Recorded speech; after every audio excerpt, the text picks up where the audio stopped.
চালতাবেড়িয়ার 158 নম্বর বুথে আমরা তাদেরকে দলীয় পতাকা তাদের হাতে আমরা তুলে দিচ্ছি। তারা মমতা বন্দ্যোপাধ্যায় উন্নয়নে সামিল হওয়ার জন্য তারা আজকে আমাদের তৃণমূল কংগ্রেসে যোগদান করছে। সবাই মিলে বন্দে মাতরম, বন্দে মাতরম, তৃণমূল কংগ্রেস জিন্দাবাদ, তৃণমূল কংগ্রেস জিন্দাবাদ, মমতা বন্দ্যোপাধ্যায় জিন্দাবাদ, অভিষেক বন্দ্যোপাধ্যায় জিন্দাবাদ।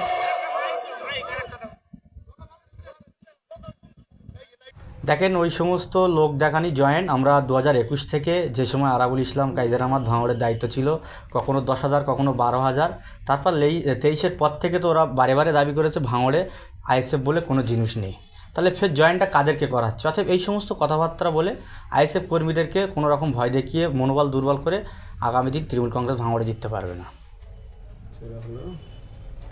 আচ্ছা, বলছি শওকত মোল্লা তিনি দাবি করছেন যে আইএসএফ এর জেলা পরিষদ সদস্য রাইনুর হক তিনি আমার কাছে গিয়েছিলেন, যে উনি একটা কর্মদক্ষ দাবি করেছিলেন, তাহলে তৃণমূল করতেন, তৃণমূলে যেতেন। দেখেন, ওনার এই সমস্ত কথাবার্তারা, উনি আজকের আমার জয়পুরে আমার নিজস্ব বুথে এসে তিনি মিটিং করেছেন।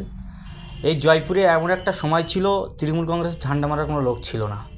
কিছু আমাদেরই সহকর্মী তারা আজকে তৃণমূল কংগ্রেসে গিয়েছে কিছু সমস্যার জন্যে, তারা গিয়েছে, তারা গিয়ে ভুল বোঝাচ্ছে। এবং একটা সময় 24 সালে লোকসভার পরে ব্যাপক একটা ভাঙড় জুড়ে হিড়ি করেছিল যে আইএসএফের বিভিন্ন পঞ্চায়েত সমিতির মেম্বার, গ্রাম পঞ্চায়েত সদস্য এবং আমাকে নিয়ে যারা তৃণমূল কংগ্রেসে জয়েন করছে এবং আগামী দিনে ভাঙড়ে বিভিন্ন দায়িত্বে পদাধিকারী এরা থাকবে। অতএব সেই হিড়িকে যারা যাবার তারা চলে গিয়েছে। রাইনুর হক দক্ষিণ 24 পরগনার একমাত্র জেলা পরিষদ ভাঙড় থেকে, আর এই আইএসএফ ভাঙড় থেকেই জন্মগ্রহণ করেছে। ভাঙড়ের মানুষ আমার জন্য তারা জাহান উজাড় করে লড়াই দিয়েছেন, সে নমিনেশন থেকে গণনা পর্যন্ত। অতএব আমার জন্যে আমার এই জয়পুর গ্রামের মহিউদ্দিন মোল্লা 15 তারিখ নমিনেশনের দিনই তিনি গুলিবিদ্ধ হয়ে মারা গিয়েছেন। তানার রক্তর দাম আমার কাছে প্রচুর দাম।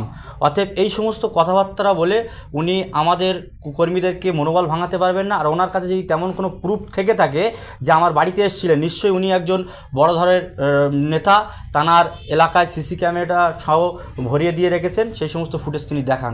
একটা সময় ছিল, আমি ফের বলছি, লোকসভা নির্বাচনের পরে যেভাবে ভাঙড়ের আইএসএফ কর্মী বিশেষ করে জনপ্রতিনিধিকে ব্যাপকভাবে যাদেরকে চাপ সৃষ্টি করা হয়েছিল, সেই সময় এরকম সমস্ত কথাবার্তা পাওয়া গিয়েছিল, হাওয়ায় উড়েছিল। কিন্তু আমি আমার জায়গায় দাঁড়িয়ে আছি, কেন আমার পিছনে ভাঙড় সহ জয়পুর নিমকুড়িয়ার অগণিত মানুষ তারা আমার মুখ পানে দাঁড়িয়ে আছে। অতএব আমার এখানে বিক্রি হবার, আমার এখানে কর্মদক্ষ হবার, আমার কোনো পদ পাওয়ার কিছু নয়। অবশ্যই জানেন আমি আজ নতুন নয়, আইএসএফ জন্ম হয়েছে 2021-এ, যে মাঠে ওনারা সভা করেছেন। 2016 পর থেকে আমাদের দলের প্রাণপুরুষ, পৃষ্ঠপোষক, দলের প্রতিষ্ঠাতা, আমাদের সকলের প্রিয় আব্বাস সিদ্দিকী মহাশয় ওই মাঠে অনেকবারই প্রোগ্রাম করে গিয়েছেন। অতএব ওনাকে এখন এই জায়গাটা এসে এই এলাকার মানুষকে বিক্ষিপ্ত করা ওনার দরকার। আরও আমি শুনেছি মিডিয়ার মাধ্যমে অনেক আমার যারা সহকর্মীরা ওই আশপাশে ছিলেন তারা আমাকে ফোন করে বলেছে আমি নাকি ভাঙড় সহ এলাকায় 1 টাকার কাজ করতে পারিনি। আগামী আপনাদের চ্যানেলের মাধ্যমে, মিডিয়ার মাধ্যমে আমি বলতে চাচ্ছি, আগামী 16ই ফেব্রুয়ারি রবিবার বিকেল 3টের সময় আমার বিধায়কের উপস্থিতিতে, নওশাদ সিদ্দিকীর উপস্থিতিতে ওই মাঠে আমরা রাজনৈতিক জনসভা করতে চলেছি। সেখান থেকে আমি রাইনুর এই 1-1.5 বছরে আমার নির্বাচনীয় কেন্দ্রের এলাকার উন্নয়ন করার জন্য জেলা পরিষদের কাছে কি কি কাজের স্কিম দিয়েছিলাম তার সমস্ত কপি রিসিভ আমি ওই মাঠ থেকে দেখাবো।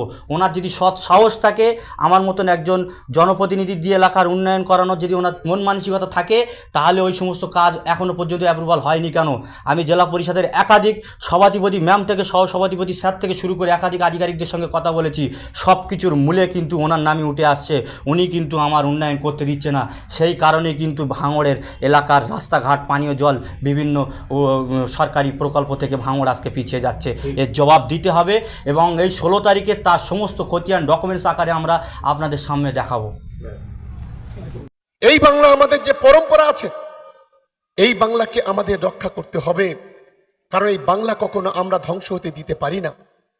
আজকের পাশের বাংলাদেশ, সেখানে আমার হিন্দু ভাই বোনদের যখন আক্রমণ হয় আমরা রাস্তায় দাঁড়িয়ে প্রতিবাদ করি, আমাদের মুখ্যমন্ত্রী প্রতিবাদ করেন। আজকে সেটাকে কেন্দ্র করে শুভেন্দু অধিকারীর মতো নেতারা বাংলায় দাঙ্গা বাঁধাতে চাইছে, উস্কানি দিতে চাইছে, বলছে হিন্দু সরকার তৈরি করব। আরে মমতা বন্দ্যোপাধ্যায় কি মুসলমান? মমতা বন্দ্যোপাধ্যায়, অভিষেক বন্দ্যোপাধ্যায় কি মুসলমান? রথীন পাত্র কি মুসলমান? আজকের বাংলার মন্ত্রিসভায় যতজন সদস্য আছে তার 70 মন্ত্রিসভা যতজন আছে তার 80% আমার হিন্দু ভাই বোনেরা আছে। আজ আপনি উস্কানি দিয়ে বলছেন হিন্দু সরকার তৈরি করব, উদ্দেশ্যটা কি? বাংলায় দাঙ্গা বাঁধানো, এটাই তো মূল উদ্দেশ্য। আজকের ভারতবর্ষের যে সংবিধান আছে, India is a secular country, Bharatvarsha একটি ধর্ম নিরপেক্ষ দেশ। আজকে ধর্ম নিরপেক্ষতাকে জলাঞ্জলি দিয়ে একনায়ত্ব কায়েম করার জন্য, হিটলারি কায়েম করার জন্য আজকের এই রাজ্যের বিরোধী দলনেতা বলছি হিন্দু সরকার তৈরি করব, এর চাইতে বড় লজ্জাকর কথাবার্তা আর পৃথিবীতে নেই। আর তার সঙ্গে কোলাকুলি করে নওশাদ সিদ্দিকী, লজ্জা করে না, ঘৃণা করে না? ভাঙড়ের মানুষকে তো ঘৃণা করা উচিত। আর আমার মা বোনেরা এখানে বসে আছে, আমার বলতে তো লজ্জা হয়। একজন চরিত্রহীন যে একটা মেয়ের সঙ্গে 3 বছর ওটা বসা করে, এটা আমি বলছি না, সেই মেয়ে বলছে, বিলকিস বলছে, যে থানায় কেস করে, আর সেই কেসের জন্য 40 জন লয়ার নিয়ে, উকিল নিয়ে কোর্টে জামিন নেয়, সে আবার বড় বড় কথা বলে। আমার তো লজ্জা হয় একটা জায়গায়। আমি যখন বিধানসভায় ঢুকি, বিধানসভার একটা ইতিহাস দেখছিলাম যে স্বাধীনতার পরে কোন ধর্ষক বিধায়ক এই বাংলাতে বিধানসভার সদস্য আছে কিনা খুঁজে পাইনি। একমাত্র যদি কোনো ধর্ষক বিধায়কের নাম থাকে সেটা হচ্ছে এই ভাঙড়ের বিধায়ক। এটা আমাদের কাছে লজ্জা যে 40 জন লয়ার নিয়ে অ্যান্টিসেপ্টিক বেল নিয়ে ঘুরে বেড়াচ্ছে। এরপরে উনি আমার নাকি একটু মহিলাদের বেশি, মহিলারা নাকি ওনার মিটিংয়ে বেশি যায় নাকি, 4টে মহিলা নিয়ে ছবি করে উনি আবার দেখায়। ওনার কিছু ইউটিউব দালাল আছে, সেই দালালগুলো এই কাণ্ড করে। অনেক বোকা বানিয়েছো, অনেক ধোকা দিয়েছো, অনেক প্রতারণা করেছো। ভাঙড়ের মানুষ এত বোকা নয়। আগামী দিনে সুদে আসলে কড়াই গন্ডায় এর উত্তরটা দেবে, এই আশা রেখে সবাইকে ধন্যবাদ জানিয়ে আমার বক্তব্য শেষ করছি।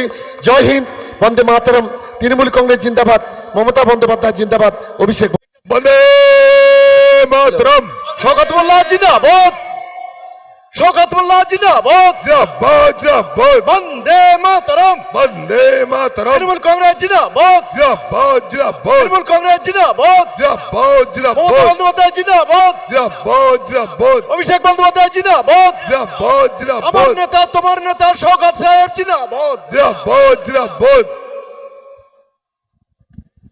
যারা আজকে আমাদের দলে এলো আমরা তাদেরকে স্বাগত জানাচ্ছি আমাদের দলের পক্ষ থেকে।